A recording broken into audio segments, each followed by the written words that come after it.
summer day, a girl named Little Red Riding Hood was baking cakes with her mother. "Do you think you can deliver these to Grandmother's house by yourself?" the mother asked, placing the cakes inside a picnic basket. "Yes, Mother," said Little Red Riding Hood. She grabbed the basket and skipped quickly out the door. "Wait!" called her mother. "Stay on the path and don't talk to strangers." But Little Red Riding Hood was too far down the road to hear. Little Red Riding Hood followed the path as it led into the forest. Little Red Riding Hood noticed beautiful flowers, delicious nuts, and flitting butterflies just off the path. She stepped off the main road to collect some of the flowers. From the shadows, a pair of eyes spied Little Red Riding Hood leaving the path. "Excuse me, pretty dear, but who are those flowers for?" asked a hungry wolf, disguised as a person. Little Red Riding Hood answered the stranger without even looking at his face. "These flowers are for Grandmother. She is sick and home alone in the first house by the oak tree."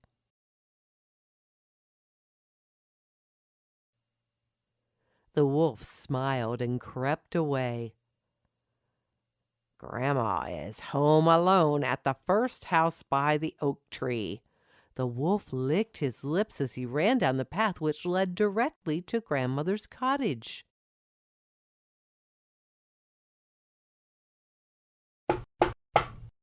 The wolf knocked on Grandmother's door. "Who is it?" asked Grandmother.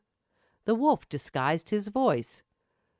"It's Little Red Riding Hood, and I've brought cakes."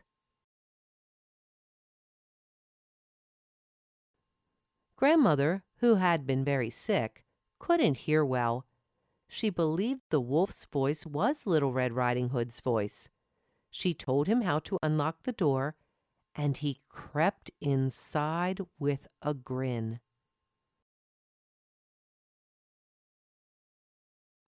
Not long after, Little Red Riding Hood arrived at Grandmother's cottage. "Who is it?" asked the wolf, disguising his voice like Grandmother's. "It's Little Red Riding Hood, and I brought cakes and flowers." The wolf told her how to unlock the door, and she skipped inside with a smile.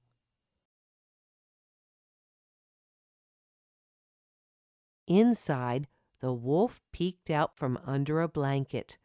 When Little Red Riding Hood came close, he coughed.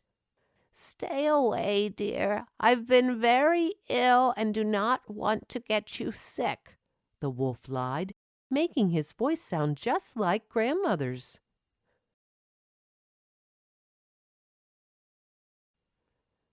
Little Red Riding Hood set the basket down and watched Grandmother snatch a cake from the basket. "Grandmother, what big arms you have!" shouted Little Red Riding Hood. "All the better to hug you, my dear," said the voice.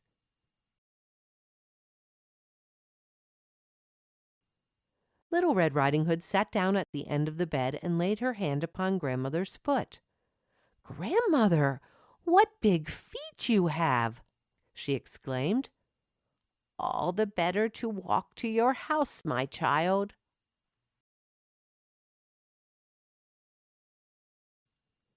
Grandmother's bonnet fell off as she chewed, and Little Red Riding Hood gasped. "Grandmother, what big ears you have!" "All the better to hear your voice, granddaughter." Soon the cake was nearly finished. "Come closer, my dear, and have the last bite," said Grandmother. Little Red slid over and took the cake.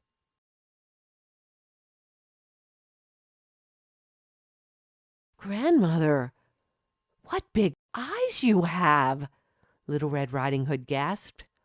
"All the better to see your lovely face," replied Grandmother. Then Grandmother smiled very widely.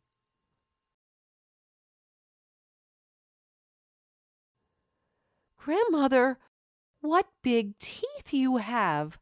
marveled Little Red Riding Hood. "All the better to eat you with," growled the wolf as he threw off the covers. Little Red Riding Hood screamed and ran.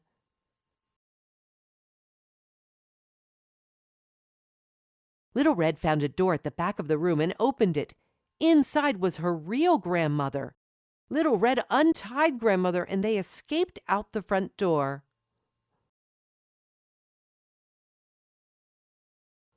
Little Red Riding Hood and her grandmother stayed on the main road and didn't stop to talk to any strangers along the way. That night, Little Red Riding Hood did a little more listening than talking. And whenever she did say something, she spoke only to people she knew very, very well. This was an iStorybooks presentation.